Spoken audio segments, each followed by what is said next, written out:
The free will theory. One of the oldest and most rational theories in Christian theology holds that Satan was not created evil, but was instead created free. Known as the free will theory, this idea is rooted in the thought of philosophers like Augustine of Hippo and Thomas Aquinas. According to them, God created angels with moral freedom, the ability to choose whether to obey or reject the divine will. Lucifer, the morning star, the most beautiful and brilliant of the angels, used that freedom not to serve, but to exalt himself. In his arrogance, he declared, "I will ascend to heaven, I will make myself like the Most High." Isaiah chapter 14, verses 13 through 14. However, this theory does not see Lucifer's fall as a failure on God's part, but rather as a consequence of true love. For love without freedom is merely programming. If God wanted beings who could genuinely love him, then he also had to accept the risk of being rejected. This gives rise to the concept of theodicy, the justification for the existence of evil in a world created by God. In other words, Satan is not a design flaw, but the result of the highest gift God bestowed upon his creatures, freedom. And it is within that freedom that true love, sin, and even suffering find their place in the grand story of creation. The moral test theory. In the moral test theory, Satan is not merely God's enemy, but an instrument of testing within the moral system of creation. This theory was widely discussed in early Jewish and Christian traditions, particularly in the book of Job, where Satan acts as a heavenly accuser, not the ruler of hell. In the Hebrew text, the word ha-Satan means the adversary or the tester. He is permitted by God to tempt, challenge, and test human faithfulness, but he never acts beyond the limits set by the divine. Philosophers such as Irenaeus and Origen developed this idea into what is known as the Irenaean theodicy. The world is a place of moral education, not a garden of perfection. Humanity grows through trial, and Satan is the catalyst. Without temptation, courage would go untested. Without evil, goodness would have no meaning. In this context, Satan is not an entirely negative entity, but part of a spiritual training mechanism that leads to moral maturity. Interestingly, this concept aligns with some modern thought in existential philosophy, such as Søren Kierkegaard's view of the test of faith. A person only becomes authentic when facing the difficult choice between right and wrong. Thus, Satan is a significant figure in the narrative of human freedom, not because he is sovereign over God, but because he makes virtue real. The shadow theory. The shadow theory begins with the metaphysical view that absolute goodness cannot be truly understood without a contrast. Just as light is only visible because of shadow, divine goodness requires a dark space for its glory to be recognized. This idea first appeared in Neoplatonic philosophy, especially through Plotinus, who described evil not as a counterforce, but as the absence of good, privatio boni. When a creation turns away from the source of light, God, a shadow appears, and that shadow is called evil. In this context, Satan is a symbol of the distance between God and creation. He is not an anti-God in the sense of an equal, but rather the logical consequence of a creation that chooses to turn away from the light. Some theologians, like Meister Eckhart, even called Satan's presence the frame for God's light. Without darkness, light cannot be fully appreciated. This theory also finds a resonance in modern psychology, particularly in the work of Carl Jung. Jung interpreted Satan as the archetypal shadow within the human psyche, the dark aspect that must be confronted for an individual to achieve psychic wholeness, individuation. So on both a cosmic and personal level, Satan is a reflection of our own shadow, not merely an external enemy, but part of the drama of the balance between light and dark. The fallen angel theory. The fallen angel theory is the most classic narrative in Christian and Islamic theology regarding the origin of Satan. It explains that Satan was not created evil but fell from perfection due to pride.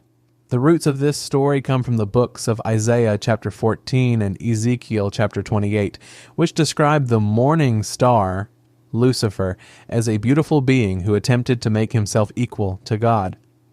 In patristic interpretation, especially by St. Augustine and John Chrysostom, Lucifer was not a human symbol, but was truly the highest angel who became captivated by his own magnificence.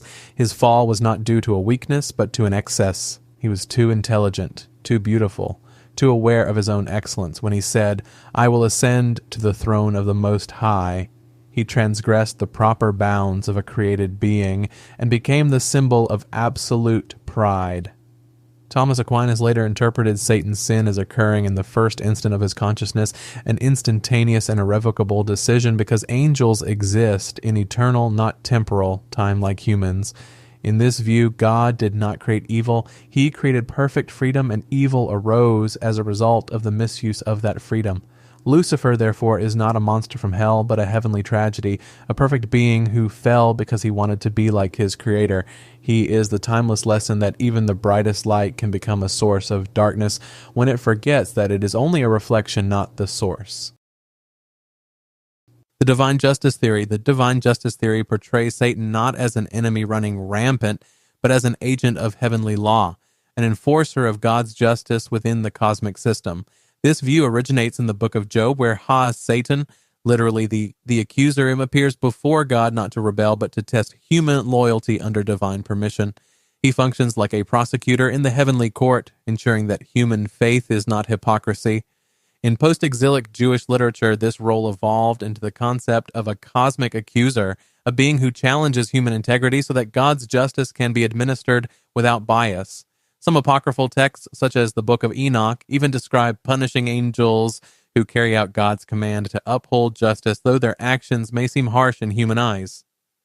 Medieval theologians like Peter Lombard and even Dante Alighieri in his Divine Comedy interpreted Satan's fall as a transition from an angel of testing to the symbol of eternal punishment. In other words, he still serves as an instrument of justice, only now on the dark side of that system. This theory offers a compelling view that Satan may not be a force in true opposition to God, but rather part of the universe's moral machinery, like one side of the balance between love and justice. He accuses, tempts, and punishes, but only to the extent that God's justice permits. Without his role, divine justice would lose its context and its severity. The cosmic experiment theory. The cosmic experiment theory views Satan's existence as part of a divine experiment on the moral possibilities within a free creation. This idea emerges from theological speculation and medieval metaphysical philosophy, notably in the work of Origen and later developed by modern theologians like C.S. Lewis in The Problem of Pain. In this theory, God created beings with perfect potential and gave them absolute freedom to determine their own destiny. Lucifer became the first experiment to see how absolute freedom would function in the created realm. His fall, in this context, was not a design flaw but spiritual data, proof that even the most perfect creation could choose against the source of that perfection. Just as a scientist observes a reaction in a laboratory, God allowed the process to unfold, not because he did not know the outcome, but because he honored the law of freedom he had established. Some mystical thinkers like Jacob Boehme and Teilhard de Chardin expanded on this. Lucifer's fall was the initial phase in the spiritual evolution of the universe. Through the experience of fallenness and suffering, creation learns to recognize the value of love, humility, and attachment to its source. Within this framework, Satan becomes proof that freedom without guidance leads to destruction, yet also opens the way for recreation. He is not just a symbol of the fall, but the first lesson in the grand experiment on the true meaning of freedom and love in an autonomous creation. The divine drama theory. The divine drama theory views all of existence, from creation and the fall to redemption, as a cosmic drama written and directed by God himself. On this stage, Satan is not a creature beyond God's control, but an antagonist playing a crucial role in revealing divine goodness, mercy, and justice. The roots of this thought can be traced to mystical theology, such as the Theatrum Mundi, the world as a stage, of medieval theologians, and it was reinforced in the modern thought of figures like Karl Barth and Hans Urs von Balthasar.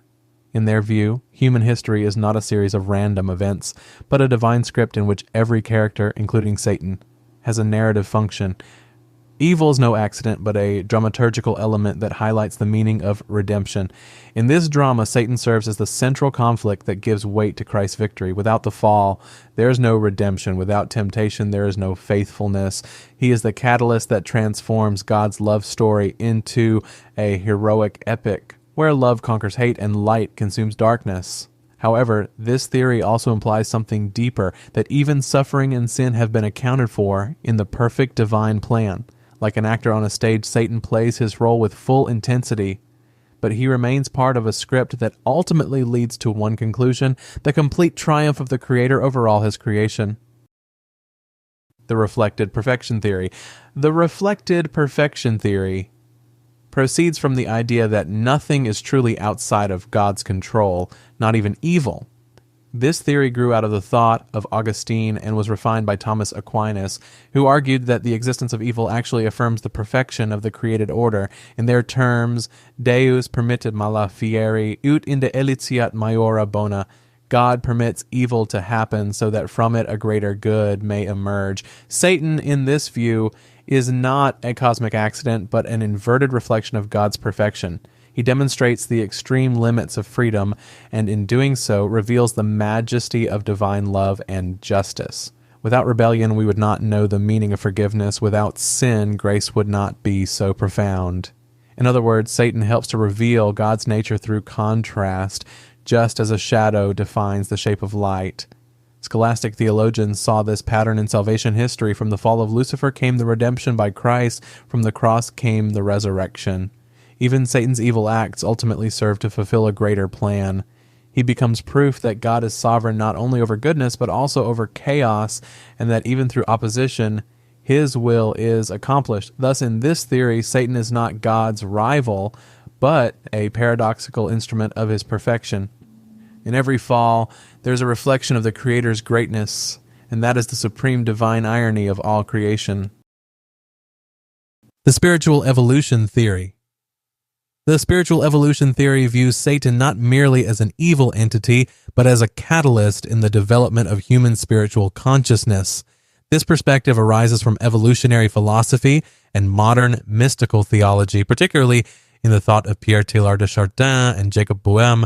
They interpret Lucifer's fall as part of a cosmic process in which created spirits learn to recognize the difference between the ego and the divine source. According to this theory, when Satan refused to submit to God, he was actually representing an early stage of consciousness attempting to understand its own autonomy. That fall was not an end, but a transitional phase in spiritual evolution. Humanity, born into a world where Satan operates, is thereby given the opportunity to grow consciously, choosing love over ego, light over darkness. This philosophy holds that without internal conflict, consciousness cannot evolve. Satan, with all the temptation and suffering he causes, forces the human soul to reflect, to reject the ease of sin, and to discover true freedom in self-knowledge. He functions like the pressure in the formation of a diamond, destructive yet yielding a higher beauty. Thus, this theory interprets evil not as an accident or a blind rebellion, but as a mechanism for spiritual growth. Satan is a harsh teacher in the journey of cosmic consciousness, a painful but essential role in causing humanity and all of creation to ascend toward a more mature spiritual perfection. The Leela theory. The Leela theory comes from the spiritual philosophy of India, specifically the concept of Leela, a cosmic game in which God creates the universe not out of necessity but out of creative joy. Some cross-traditional theologians and mystics, such as Raimund Panikkar and Sri Aurobindo, adapted this concept to explain the existence of evil and Satan from a broader perspective. The world is not a battlefield between two equal forces, but a divine drama where everything, even suffering and the fall, is part of God's own play of consciousness. In this framework, Satan is not God's enemy, but an essential player in the dynamics of the game. He creates challenges, conflict, and suffering so that creation may experience courage, love, and wisdom.